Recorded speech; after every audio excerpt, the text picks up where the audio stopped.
Antartika bukan negara tertutup, bukan zona perang, serta tidak ada pagar raksasa yang mengelilinginya. Tapi coba Anda pergi ke sana tanpa izin internasional, hampir mustahil. Jadi sebenarnya, kenapa tidak semua orang bisa pergi ke Antartika?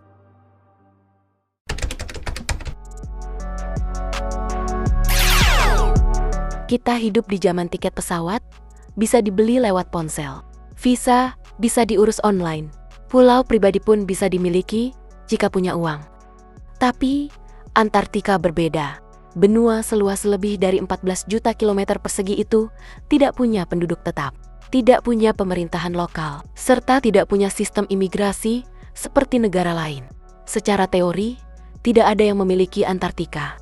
Secara praktik, hampir tidak ada orang biasa yang bisa masuk begitu saja. Kalau tidak ada pemilik, kenapa aksesnya terasa terbatas?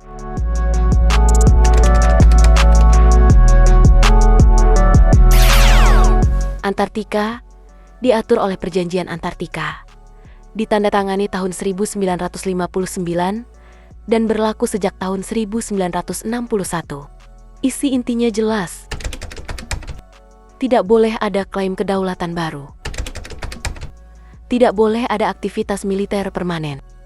Wilayah ini hanya untuk tujuan damai dan penelitian ilmiah.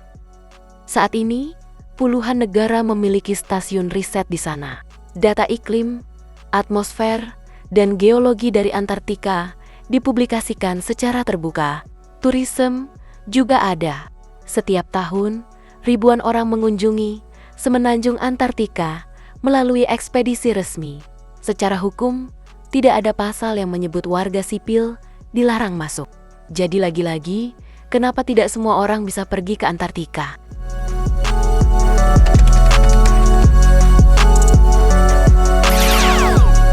Di titik ini, mulai muncul pertanyaan.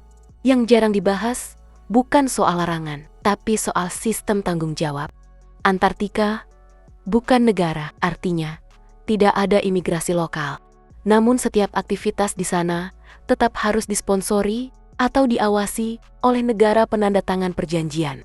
Jika Anda ingin melakukan ekspedisi pribadi, Anda tidak hanya butuh kapal atau pesawat khusus polar.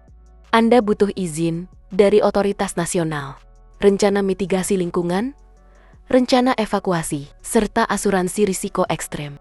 Satu kesalahan kecil di Antartika bukan sekadar kecelakaan biasa. Evakuasi medis bisa memakan waktu berhari-hari. Musim dingin bisa membuat penerbangan mustahil. Masalahnya bukan hanya suhu. Masalahnya adalah sistem global tidak dirancang untuk wilayah tanpa pemerintahan lokal. Disinilah konflik muncul. Kalau Antartika milik semua orang, kenapa aksesnya tetap melalui negara?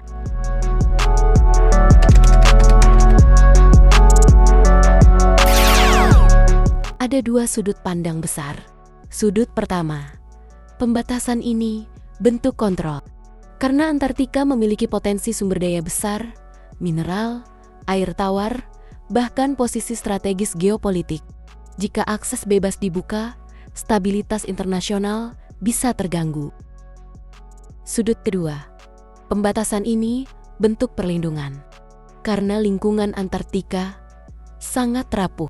Satu tumpahan bahan bakar saja bisa berdampak jangka panjang.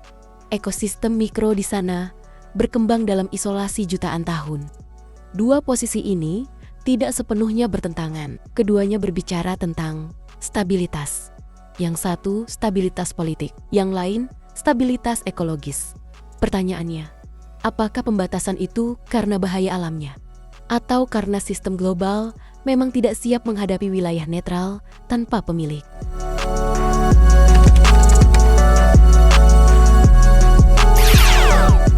Jadi kembali ke inti pertanyaan, kenapa tidak semua orang bisa pergi ke Antartika?